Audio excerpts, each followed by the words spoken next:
Hi, and welcome to the Rare Business Podcast. My name is Adrian Swinsko, and I'm a consultant, advisor, researcher, and writer on all things related to customer service and customer experience. Through this podcast, I seek out and interview CEOs, entrepreneurs, business and tech leaders, and leading thinkers about what it takes to build organizations that produce better outcomes for both customers and employees in this fast-moving modern age that we live in. If this is your first time listening to one of these interviews, then welcome, and please do dive into the archives at adrianswinsco.com, as I've now completed over 250 of these interviews in the last few years. If this is not your first time listening, then thank you for returning, and I'll aim to do a good enough job to keep you coming back week after week. Anyway, that's enough from me right now. Let's get into the interview. So, welcome to the next edition of the Rare Business Podcast. With me today, I have Nick Hague, who is Director and Chairman of B2B International. Hi, Nick. How you doing? Very good, thanks, Adrian. Good to be speaking with you today. Perfect. So, Nick, dulcet tones coming all the way from Manchester, I must say. So, welcome to the podcast. But for the benefit of our listeners and readers, can you tell us a little bit about you and also about the work that you do? Sure. Well, as you say, I'm Director and Chairman of B2B International. Started life as a geologist way back when. Rockman. Set up Rockman, but set up B2B International, a father and son business 20 years ago. We saw a niche in the marketplace for a business-to-business specialist. Right. We were doing industrial research before that, more smokestack stuff, but we saw that B2B was wider than the industrial market research, and there wasn't really any specialists offering this service. So 20 years ago, we set up B2B International, a market research agency consultancy. And I suppose over that time, we've always, a big part of what we've done has been customer satisfaction research. Okay. But and I suppose the two main strands were customer satisfaction and branding research. Right. But over the last 20 years, the world has changed tremendously. In fact, we were set up the same year as Google was set up, so that puts it into perspective. But in terms of how we deliver customer experience research, it's evolved. It started off being called customer satisfaction. Then Fred Reichhold came around and wrote his book, and people talked of loyalty and NPS, and now customer experience. And of course, it's all one of the same thing, but it has evolved in terms of how people have become more obsessed and more, trying to deliver a greater experience and develop that culture to be more customer centric within their organizations. So more and more the research we're doing is on customer experience, sometimes tied in with brand positioning and brand development, and always within a B2B context. Perfect. Now, so the subject of the interview, I mean, the reason why we decided we were going to arrange time to talk, because we actually have met before. We met at conferences. We were talking before this interview, and we couldn't quite remember kind of when it was and how long ago it was. I think it was probably between 2 and 3 years ago at some transformation conference or one or the other, and we did agree that they all seem to blend into each other, and time, as you get older, seems to go a bit faster. But actually what's happened over the last few months is that you've just published a book called B2B Customer Experience, a practical guide to delivering exceptional CX. And that's kind of really stood out for me because it's customer experience, but focused primarily on B2B. And I'm not sure I've actually seen many books that are specifically looking at B2B CX. So can you tell us a bit about the book, who's it for, the main thesis, and sort of how it came about?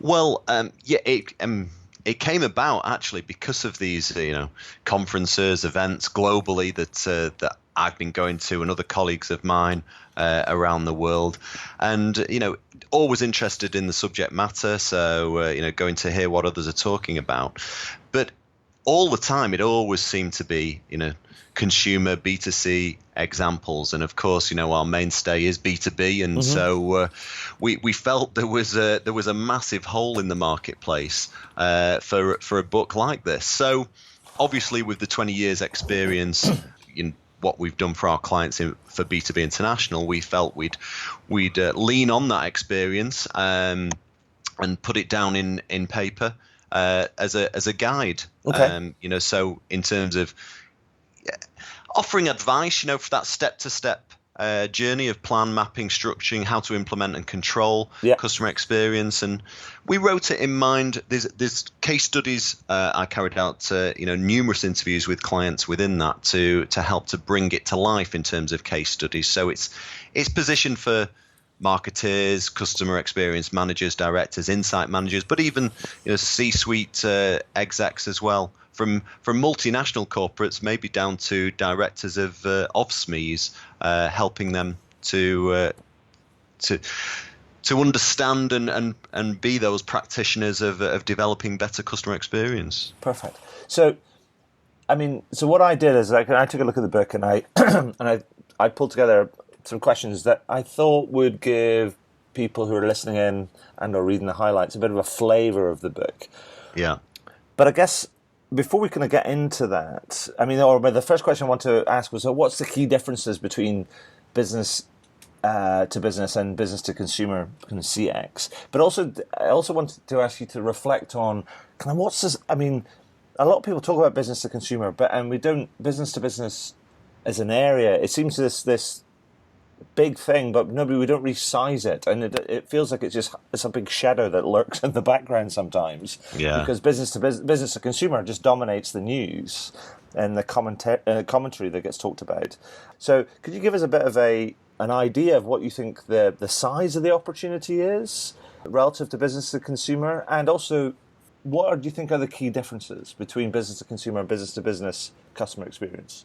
Well, I'll start by answering the first question, Adrian, in that the size of the marketplace, and actually the size of the marketplace for if we're thinking of B2B customer experience, it's huge.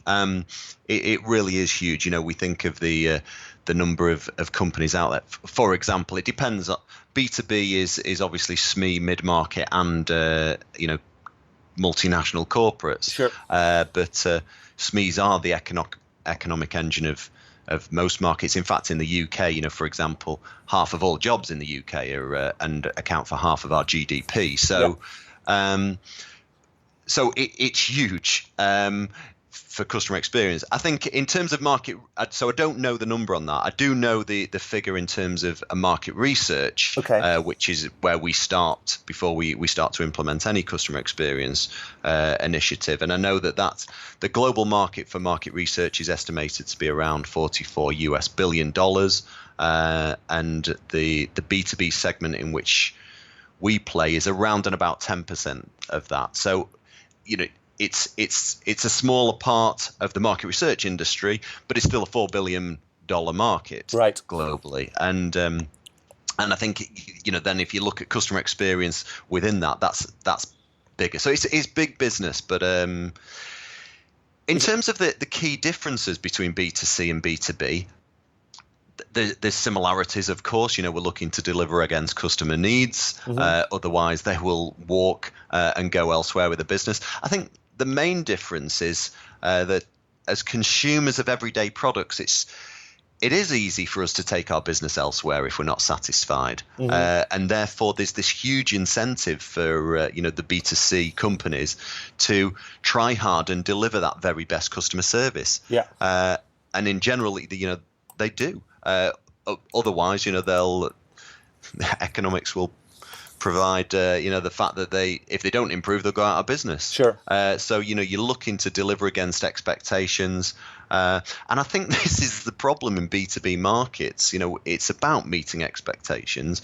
And we've set the bar so low. And, so experiences are just blur in terms of sitting in the neutral zone. How often are you really wowed in a B2B context? If we set... We're used to Amazon, aren't we, and next day deliveries and even same day deliveries these days. But in a B2B environment, sometimes you're waiting 3 weeks for deliveries. And if some sales rep is out of the office traveling on the road, they put their out of office notification on, and we'll get back to you when we can. There's not that there's someone there to speak to you all the time. So I think often B2B suppliers are in this privileged position, if you like, that they don't need to deliver against that. Sometimes I think, first of all, there's this decision-making unit as well in a B2B environment, as opposed to an individual in a B2C environment. So it's not always easy to switch, because you might need to get buy-in or sign off from others. Obviously, procurement are involved in that. There might be a contract in place for a year or a number of years. And so people become blasé in terms of delivering against that experience. So contracts aren't changed, and people start to think that they have these loyal customer bases, when actually it's due to them being hostage. And it's this spiral of silence we talk about, where the fact that they might not be delivering against expectations, but they might not be big enough things to feed back and complain about. But when that contract comes up for renewal, then they will look elsewhere. Is it also because they're not actually feeling the pressure, and therefore it's like they relax, as you say, relax into complacency, and therefore, and so some people don't move unless they're pressured to move. And maybe there's, I guess my next question was also going to but are people just cluing up or cluing into this, that this actually might be an area where we can differentiate ourselves, and so you get the leading players that are starting to, we can do this, and we can make ourselves stand out by doing this. So I guess, is there a lack of pressure on the market right now, and that's why they're not necessarily focusing on it? I think there is. Okay. Yeah, I think there is a lack of pressure, and I think it comes back to the fact that we deal with large corporates, and this decision-making unit, and often signed off from the top of the company. They're so far removed from the customer anyway, that they're not quite sure what's happening in terms of. So there's no pressure or nothing being fed through the company back up the organization to say this customer isn't happy. It's only looking at the financials. So a lot of it's to do with communication. But I think, to your point in terms of, are they clued into the importance of customer experience? I think they all know the importance of customer engagement. At the end of the day, what's a company without their customers? But traditionally, they've had the sales forces making these personal visits, developing close relationships, ensuring that they're satisfied. And so you'd think from this side of things they've always been customer centric, but I think it's these days it isn't, and it's, I think, more and more it's about getting the buy-in from the top down, and so getting these people on board. And too often it's sometimes customer experience is seen as fluffy stuff. Right. What's the actual ROI on this? That's often the questions that are fired back in terms of, this is big investment stuff. Right. What's it going to deliver? And these boards of companies, often run by finance or with an accountancy background. Yeah. And in a corporate sense, often with shareholders looking over their shoulders at the quarterly results, investment doesn't always seem to deliver those hard returns quick enough, like a new machine or warehouse, or it's investing in some technology might deliver. So I think that's where we need to. They are waking up. They're definitely waking up to it, and there's lots of noise out there. But it's where, when we can go out there, speak to the marketplace, get feedback from customers, feed that back to boards of companies, not just in terms of their what they're saying, but tying that back to lots of internal data, right, to show how much these customers have spent in the last year, 2 years. And when you start to bring that together and show what revenue might be at risk, that's when you get the attention of boards of companies. So a long way of answering your question there, Adrian, but I think they are clued in, they are waking up, but it's a slow process, and it's actually a process where there needs to be lots of evidence in order to get that buy-in. Yeah, and I think you alluded to something at the beginning of your answer there, where you talked about it's a more multi-dimensional relationship as well. So you have multiple buyers, but then multiple buyers, but also multiple providers in many ways, different people that are involved in providing kind of things, and then also potentially multiple different customers, in inverted commas. So there's like a buyer, there's somebody that might be that's actually signing the check, as it were, or somebody that might be in legal figuring out the contract and the SLAs and all those different sort of things, and then there's a person that might be actually using the thing or installing it or managing it or whatever it might be. And I guess you have all this multi-tiered, multi-dimensional stakeholder sort of map, and I guess that just adds complexity to it all, particularly if you're looking at a larger organisation. So it feels like a bigger rock to move.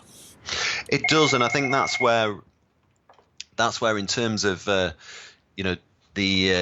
market research, the going out there and gathering the customer feedback, it needs to come from a multitude of different people, and then it's our job to piece that together, to synthesize that together, to say this is what's happening, and this is where so it's not just about touch points in delivery, it's about also those internal communications and those internal human to human relationships that we need to gather as well.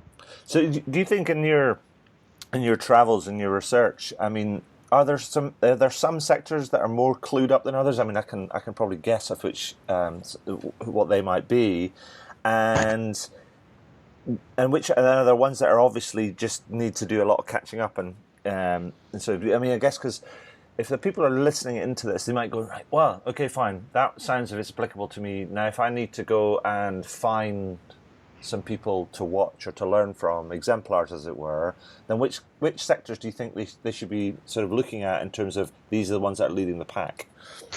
This is a very frequently asked question, Adrian, because over the 20 years of doing this research, then you'd think, wouldn't you, that there'd be trends coming out of particular sectors. Right. I think the truth is that there's very good and there's very bad in all sectors. Okay. And I'm not sure.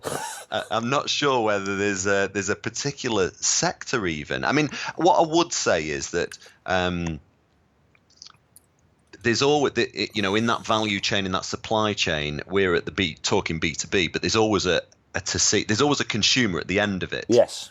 So that B2B to C supply chain, and I do think that the sectors that are more clued in, as you say, are those sectors where they're more closely aligned or closer to a consumer marketplace. So it's not as convoluted, that whole value chain. Yeah. Because they're influenced by some part of their organization, that is looking to market and deliver a fabulous customer service and customer experience to that end consumer. Right. So I really wouldn't be able to say any particular sector.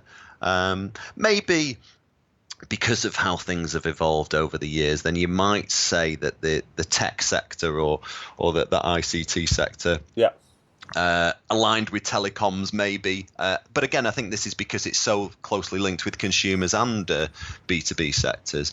They've used technology more quickly to start to engineer a better experience for their customers, but it's definitely not a sector thing, and I think it's often to do with, and we talk about it a lot in terms of that top-down influence, and it just depends on your CEO. I've got some very smokestack clients that their CEO, they realize that's the differentiator in terms of developing a customer experience, and so they've started on that journey and delivering something very different to what the competitors are.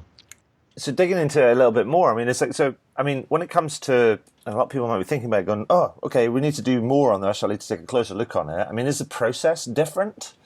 I mean, is it all about sort of listening and understanding first and before you actually kind of do things? Because actually, I remember as things have developed, there was a lot of people that just went off and did stuff, and then kind of people made mistakes, and then people said, actually, no, you need to probably listen and understand first. So, I mean, is the process the same? You know, but it's just a different context? It most certainly is the same. I mean, I've had lots of experiences where clients have come to us and they've definitely put the cart before the horse. Right. You know, it might be for an ad hoc project where they're looking to. One particular example springs to mind where it was for a hire company, industrial equipment hire company, and they realized they wanted to get more of their customers to stay loyal and spend more with them, so they created a loyalty program, and they felt like they wanted to add value and do something differently, and they sunk $1 million. This was a UK company that just operating in the UK. They sunk £1 million into creating this loyalty scheme. And they came to us and they said, we need your help, Nick. We need to understand why customers aren't signing up for this in the first instance. And they had 35 customers signed up for this program. They'd put radio programs out there. They'd brought the suppliers on board that were offering to look to offer different services within this loyalty scheme, and they'd just not got it. You know, they'd not gone and spoken to their customers initially and said, what are you looking for from us? How well are we doing? And what can we do differently for you in the future? And that is the starting process. So it is very much the same B2B or B2C in that it's the first step is getting the voice of the customer, understanding who they are, are there different needs out there, are there different segments and therefore different propositions that we need to develop. But also from that, then feeding that back into whether it's product service development, doing things differently, different go-to-market model. Mm-hmm. But the first step is the listening, and then it's about understanding what that means, mapping it, changing things, improving, and then more importantly, keeping on top of that and what control measures are you using, because you can't manage what you don't measure. So that first stage is definitely the listening. And do those sort of insights apply to both big companies and small companies? I mean, and maybe is there a lesson kind of here for people that are in a business to business space, regardless of their size or which sector, is that actually people's experience in a consumer market is starting to impact their perceptions of what they get in a business-to-business market. And actually the lesson is you need to be paying more attention to your customers and listening and thinking about that and thinking about kind of what that means for your business. I mean, is that the bigger lesson kind of here? What is definitely clear, and we see this in all the customer feedback that we gather for our clients, is the larger the B2B company, and again, typically these are the companies that come to B2B International for help, the worse its performance is in delivering excellent customer experience. And I think it comes back to the fact that, smaller B2B companies, if you take it to the Soho, the small office, home office environment, which is less than 9 employees, then that boss is the tea person, the bookkeeper, the principal salesperson, and the buyer. And so like a market trader, they're at the coalface, they're getting the feedback from the customers, they have their finger on the pulse, and they know what customers want, and they can change it quickly. Whereas as companies do get bigger, then and typically we'd see this tipping point at around and about when companies get to around 50 employees, then obviously departments and processes and functions start to be formed within the business, and so they start to get a bit more distanced from their customers, or at least those key decision makers do, and that's where things start falling over, or things start getting they might need more of an independent or an external person to go out there and understand what it is that's looking for it. It's fascinating you say that, because I have a client that's in that sort of size space. Yeah. And interestingly, they've got multiple offices, but they're a specialized consulting firm, and they've probably got 4 or 5 offices, but they're about the 70, 80 personnel sort of size right now. And one of the things they've asked me to do is, can you go out and talk to a bunch of our customers and have a really honest conversation with them, just as a way of gathering that insight? But to do it in a very non-biased way, and a sort of a non-structured way. It's like, we don't want to send them a survey. We want to go and actually have somebody who's who's knowledgeable to go and actually have a conversation with them, and is going to know what to ask. Well, one, knows our business intimately, but also 2, can have an objective conversation with them. And it's funny because it is that tipping point. It feels around that sort of 50, 60, 70 people, is that it does feel like it gets a little bit, this is starting to feel a bit more transactional. Yeah, we need to start doing something differently here. It's the old model doesn't work anymore. Yeah, it's kind of a little bit too stretched. We need to get reconnected. Because we feel like we're getting too far away from our people, and us therefore too far away from our customers as well, and we just need to connect the dots a little bit more. So it's an interesting point that I think what we do see, Adrian, is the those larger corporates and bigger B2B companies, what they are good at. They're very good at processes. Yeah. They know how to manufacture things. They know how to shave through Six Sigma and quality control. They can shave a cent off here, a penny off there. Mm-hmm. But when it comes to this emotions piece, then it's about who's at the coalface. So it's all just left to the sales staff. Yeah. Or it might be the fact that customer services or something. But I think that's the problem, that these silos start to, and this was the theme that came through from every interview I did that fed into the book. Yeah. That we're a siloed mentality. We have departments, and that's efficient in terms of the way that we do it, whether it's credit control, whether it's procurement, whether it's customer services or supply chain. But actually, when there's a problem and the customer doesn't care, whose problem it is, but it's this passing the buck, and how these departments speak to one another to sort things out, and how we can break down these silos to improve communication from department to department and job function to job function. Mm. So I think it's fascinating. But I guess here's my question, Nick: is in your travels, in your research, in your interviews. Because this is kind of, I'm conscious of feeling like going, you need to pull your socks up. This is all a bit, must work harder. The report card is not great. But I'm sure there's some examples out there of companies that are just doing some different kind of cool things that you've come across. Do you have a couple of examples that you could share with us that, about B2B companies that are getting it right, kind of what they're doing and what we can learn from that? And so then people can actually listen to that and go, can I replicate that sort of thing in my business and to get me going, as it were? Well, the best example, a B2B company, but you also might know them as a B2C company too. Okay. But we've gone to the Customer Experience Awards. We've been finalists with what we've done for them, and we've been working with this company now for nearly 8 years. Mm-hmm. But I think that in itself is a story, in that this thing isn't this customer experience, delivering a customer experience, creating a culture of that customer centricity. It's not a thing you can do overnight. Sure. And it does take time, and that's why it does often need buy-in from the top. But the example is Molson Coors. So Molson Coors, brewing company. Molson is the Canadian arm. Coors is the US part of the business. Sure. And they came to us 8 years ago, actually just out of the UK.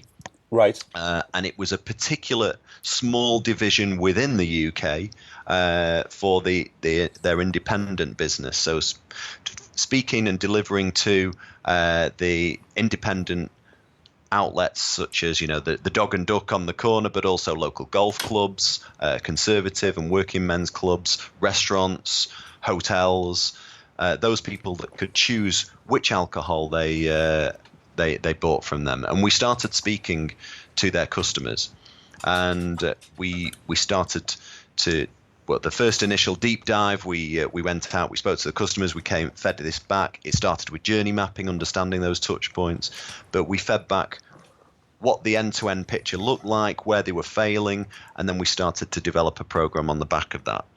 And after probably only a year and a half, the wider organization started to look at this small division and say, hold on a minute, why is this particular part of our operation so profitable? Right. And up against the likes of Heineken and Carlsberg, they were using customer experience as a differentiator. They've all got very powerful brands, lots of different brands within their portfolio, but they were also using customer experience as a differentiator.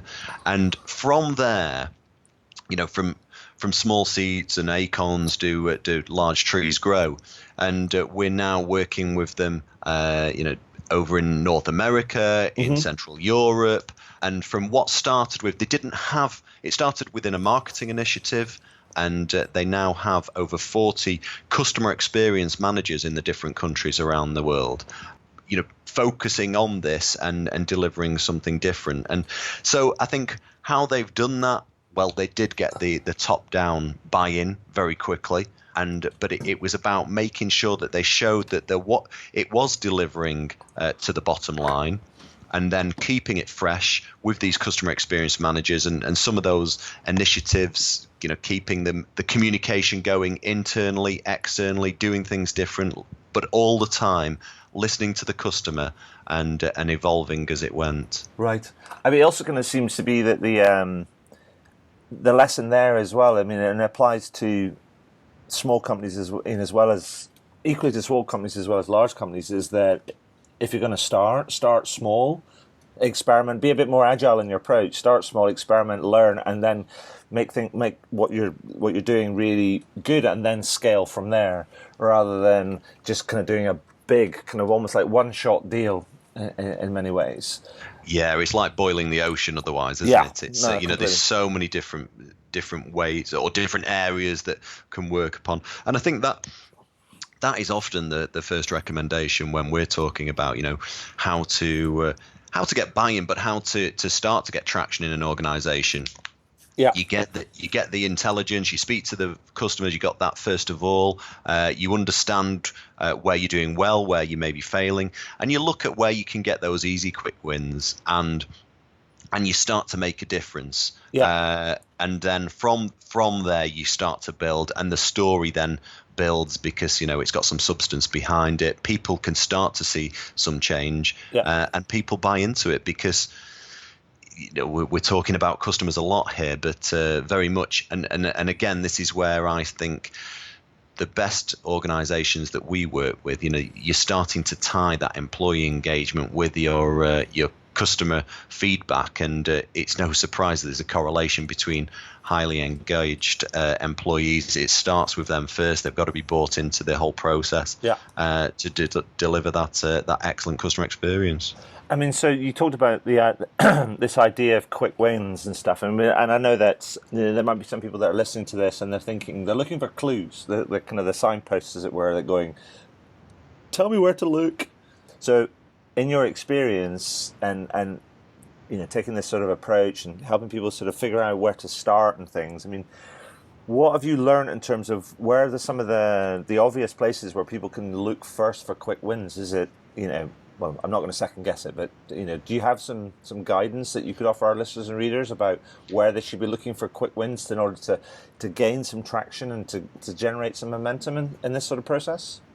Well, I mean, it depends on the sector, but I think in terms of if we're taking a typical end-to-end journey of a typical B2B customer, sure. Then I'd probably you first of all you want to look at your onboarding of your new customers, because they're very different on how first impressions last. Sure. So making sure that you understand that new business and how we start to deal with them. In the general day-to-day doings of business, then that there's some typical touch points that you'd be looking at, and that might be on delivery. Yes. In terms of, are you delivering on time, in full, every time? And so definitely looking at that delivery touch point. Quite often there's credit control in there, or invoicing. How clear, how accurate is all that? Is it on time? So having a look at maybe that particular touch point. And then, and this is where statistical work of what we can do is looking at it, because it might be that you might be doing particularly well in a particular touch point, and that's where we've talked a bit about it, that human to human element, but account managers and salespeople, and that's where Molson Coors started to see they were the biggest driver of an impact on customer loyalty was the people factor and their account managers. And so looking at that and then starting to maybe place emphasis on some of those good areas which are impacting on your NPS, if you're measuring that as a key metric, as opposed to starting to look at where you might be failing and what's the key pain points for detractors. And so, I mean, it seems to me, Nick, as well, is that this feels a bit like, in sort of old money terms, it's like business to businesses, or business in that sort of business to business context has always been about people, and that people do business with people that they like. And therefore it's all about trust and about credibility and about those things, about making a promise and delivering against it and all those different sort of things. So I guess it's like, pull your socks up, pull yourself into the 21st century, use a lot, think about your customers a lot more, think about all the digital platforms and tools and information and enablement that can allow you to sort of almost like not reinvent but renovate that whole distinction around people do business with people that they like. And it's like, how can you use all the new technology, new tools and new competitive pressures to actually create a 21st century version of that type of relationship? Would that be fair? It would definitely be fair, and I think this is the problem that a lot of B2B companies do have. As you say, B2B markets have always been served by people, salespeople, service, delivery people, technicians. They've all got a relationship with the B2B customer, and crucial, crucial for delivering that customer experience. So, in terms of, so it starts with a HR policy, and it's not just a question of training people. It's about recruiting the right people, orientated people in the first instance. Southwest Airlines is a client of ours, and they were dealt with out of our American offices. But I know that some of the feedback when we were developing their new brand and speaking to their customers, it was the stories that we come back were amazing, and they don't recruit anyone if you've worked for another airline. They talk about it's got to be ingrained within the person itself, and so they don't look for another air hostess. They look at hairdressers because it's all about being able to communicate with people. Sure. So it starts with people, but I think it's and this is the chasm or the divide that people are struggling to get over in a lot of B2B companies, is this digital ability or using technology to deliver this experience. There's a few. I mean, I think there was a piece of research by Google that showed that 71% of B2B buyers use the internet to search for information, prior to contacting the supplier. And we all know that in a consumer space, but this ZMOT or zero moment of truth, B2B customers need to tune into this whole omni-channel piece of being able to understand, make sure that we're easy to do business with, we deliver that information that people are looking for up front. And then from that, being able to therefore deliver something differently. And I think this is where, some merchants, one of our global clients supplying tools and equipment has embraced this this omni-channel piece and been able to communicate and sell. But at the moment, I think it was Forrester, but there was a report recently that I read on that it's about 10% of B2B sales. I think this is just in the US, is via via e-commerce. Right. I think that's what this was in 2017, but it's growing. Yes. And you compare this to B2C retailers. That's a small part. Yes. So the B2B e-commerce world, it's not very sophisticated, Yes. lacks the IT nous, but they're living on a lot of antiquated systems. Yeah. B2B companies, and this is often a message I feed back to boards of companies. That you better take this seriously, because we've seen this digital disruptors in consumer marketplaces, and in fact we're even seeing it, aren't we, with Amazon Business coming our way. So B2B companies, this is the biggest failing, because it is a big investment to start to move down that digital tech route. Yeah. I think you talked about the zero moment of truth as well, and it's something I've been talking about, something similar for years now. It based on that idea of, we do research before we get in touch with people, and understanding that, and therefore companies have got to clue into this idea of, like, how do you establish trust at a distance? Yeah. And people just, and I've just seen many people, they start along this idea, but then they just kind of stumble, because it's hard. It requires kind of a long time frame investment, because it's a big effort, and they actually can't quite get their heads around it. The idea, like, what does it mean to establish trust at a distance? Yeah. And a lot of that's about content, whether it's written or video or audio or whatever it might be, and it's just different. It's a new way of thinking, isn't it? Completely. Yeah. And many of the consumer brands have already gone through it, and I think business to business is still to get there.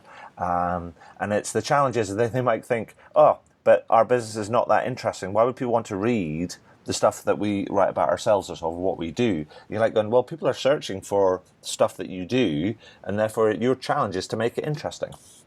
Yeah. It's that age-old adage, isn't it, of content is king, and but we've got different ways that we can distribute that now. Exactly. And like you say, video and online as well as offline too. So, Nick, we could probably chunter on about this sort of stuff for ages, but I know you're a busy guy, and I just wanted to say, so we talked about different things, and that's all of that sort of stuff is the stuff that you touch on in the book. I mean, is there anything that we sort of haven't touched on around this subject that we haven't touched on that you'd like to kind of point out or highlight before I ask you kind of my final question? I suppose, I mean, there's I think we've covered a lot of the key points, actually, Adrian. I suppose emotions are talked about a lot these days, and the fact that B2B buyers, B2B decision makers are also consumers, and we don't leave our emotions at home when we go to work, and I think that's the reason so many B2B companies fail to deliver just acceptable customer experiences. It's because they believe their customers are just different from those who do shop in the high street or online on Amazon. Sure. And yes, B2B customers, the B2B decision makers, they are different, but just like their consumer counterparts, they are driven by emotions. So I think we've talked a lot, haven't we, about making sure we deliver against the basics, the product, the service quality, deliveries are on time. Yeah. And I think you've got to make sure you do that. And in fact, most companies do, otherwise they'd be quickly going out of business. Sure. So it's about getting the internal employees on board, and then because they are the people that deliver these wow factors or help customers along the way, and it's these little things that can mean a lot. Sure. And make that difference. And I think these delights need not be much. Good customer experience is built up by these small spoonfuls, if you like, of different unexpected delights. Yeah, it could also just be that you end up being brilliant at the basics. Yeah. And it's not actually anything out of the ordinary or extraordinary or anything additional, but it could just be that, actually, you know what? You just make it really easy for me. And you answer my questions before they're even in my head. Well, it's exactly that. I mean, I think in the first introductory chapter, we say, you've just got to be more like McDonald's. Yeah. They're not delivering lots of wows or anything like that, but they are very good at delivering against those basics, and they have started to listen to the customer and how you can pre-order on a screen now when you go in, and making things easy. It isn't all about doing amazing things that are massively different. Like you say, it's about delivering and being very good at delivering those basics. Perfect. So I think I was just going to say it isn't a quick win. No. With the case study I talked about, it's working with a company for 7-8 years. They probably saw traction. They see the quick wins quickly, of course. Yeah. But in terms of big bottom line success, it probably starts to come through after about 3 to 4 years. And I think it's key. The key is that it is a never-ending journey. It's forever changing. We're in an evolving marketplace. Your competitors are doing different things. There's new competitors coming in to the marketplace. So it's making sure that it's not just this thing of the moment because people are talking about it. Yeah. It's a constant strategic agenda that should be on the board of all companies. Perfect. Thank you. So, Nick, that brings me to my final question that I always ask at the end of these interviews, and we are north of 260 of them now over the last kind of few years. And the question is this. So, is there anything that you would like to shamelessly plug? Well, we're talking, and we're talking on the back of, we met a few years ago, Adrian, but we're also talking on the back of the fact that the book launch, but we've already talked about that up front. So, B2B Customer Experience, this practical guide, that's why we're talking today. I think, and I've mentioned this as we've gone through, but the shameless plug is that if you want to speak to a B2B specialist, a B2B expert that knows your marketplace, no matter what industry vertical, then B2B International, of which I'm a director, that's where all this experience from the book is fed from. And us as a team, a global team, we're there to help you understand your customers, deliver that excellent customer experience. But on the back of that, there's you might be wanting to take a product to market, you might be wanting to redevelop your brand. We can help you because we know it all links into that whole B2B customer experience. Perfect. Nick, I shall make sure that I get that all kind of edited up and linked up and give you a big give the book a big shout out. So the B2B Customer Experience, plus also what the work that you do at B2B International. But on the back of our chat today, I just want to thank you for sharing your time and your insights, and congratulations on the book. That's been great. Not at all, Adrian. I think it's I've enjoyed the chat for starters. Thank you for reaching out and doing this, because I think any PR or marketing helps, and it's different avenues to take it on, and there's a definite link in terms of your interests and our interests, and I hope that we can continue to speak. We're linked in on Skype, aren't we? And our paths will no doubt cross at another conference sooner or later. But let's stay in touch. Well, that's it for another interview. I really hope you enjoyed it. Now, every time I complete one of these interviews, I learn something new, and I try and incorporate that new learning into my writing, my speaking, my workshops, and the consulting that I do for my clients. If you're interested, you can find out more about how I work with clients over at adrianswimsco.com. But one final thing before I go, please consider heading over to iTunes or whichever podcast platform you choose to use, and do leave a review. Every little helps, as they say. Anyway, that's all for now. Thank you for listening, and do listen in again. All the very best.